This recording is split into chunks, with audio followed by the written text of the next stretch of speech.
Assalamualaikum warahmatullahi wabarakatuh. Pernah nggak sih kalian merasa bahwa selama bersekolah kalian tidak mendapatkan ilmu apa-apa? Atau berpikir kalau sekolah itu hanya untuk menggugurkan kewajiban saja?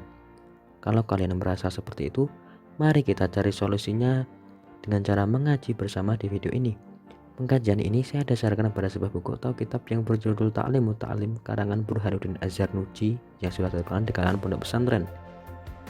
Bagian yang akan saya bahas pada video ini adalah pada syair yang berbunyi ala la tanalul ilma illa bisittatin saunbika an majamu aiha bibayanin dukain wa irsin wasdibarin wa bulghatin wa irsyadi ustadzin wa tuli zamanin.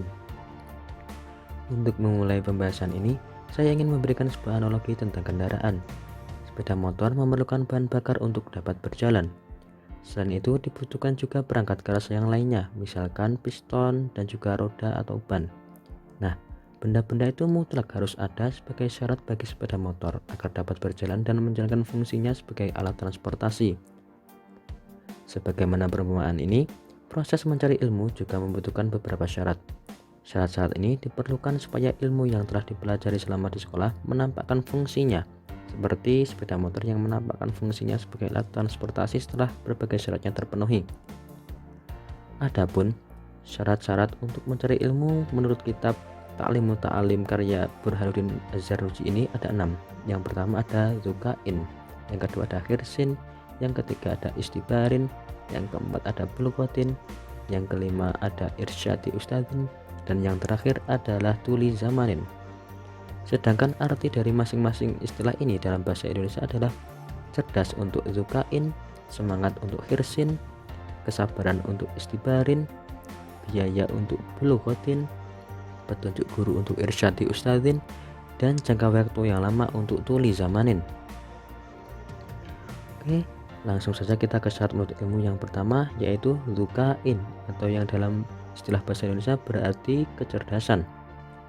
Dewasa ini banyak sekali jenis kecerdasan yang ditemukan.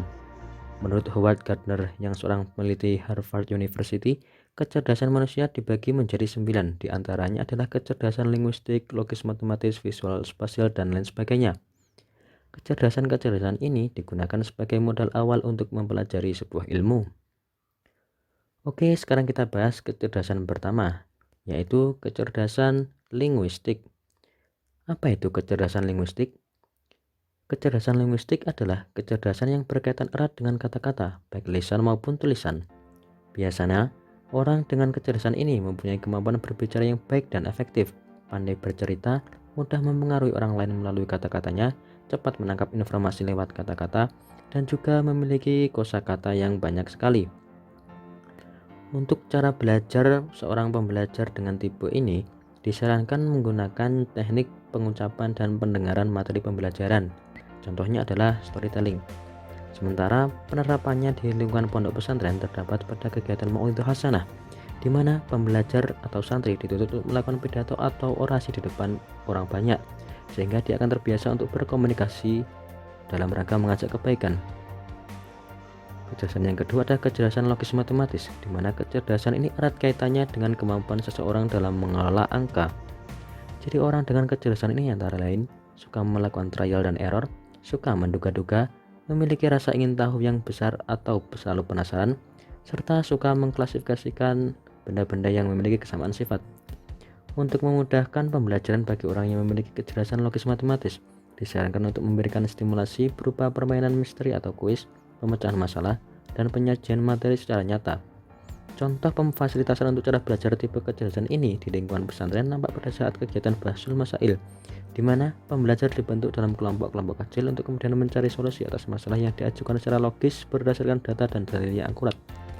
Selain itu, ada juga pelajaran tentang ilmu mawaris, ilmu tentang pembagian harta warisan, yang menuntut pembelajar atau santri untuk mengembangkan kemampuan berhitungnya.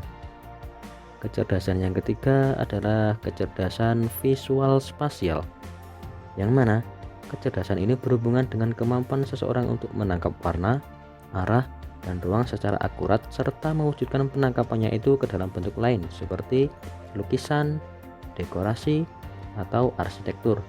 Orang dengan kecerdasan ini akan peka terhadap visual ruang maupun benda dan mampu memvisualisasikan idenya ke dalam bentuk nyata.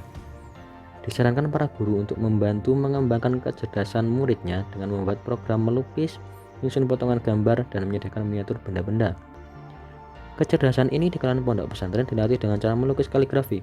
Santri membayangkan bentuk-bentuk tumbuhan dan menggunakannya sebagai outline atau pola dari kutipan ayat suci yang akan dituliskan. Selanjutnya, kecerdasan yang keempat adalah kinestetik. Kecerdasan kinestetik merupakan kemampuan seseorang untuk mengekspresikan idenya menggunakan tangan untuk mencipta atau mengubah sesuatu.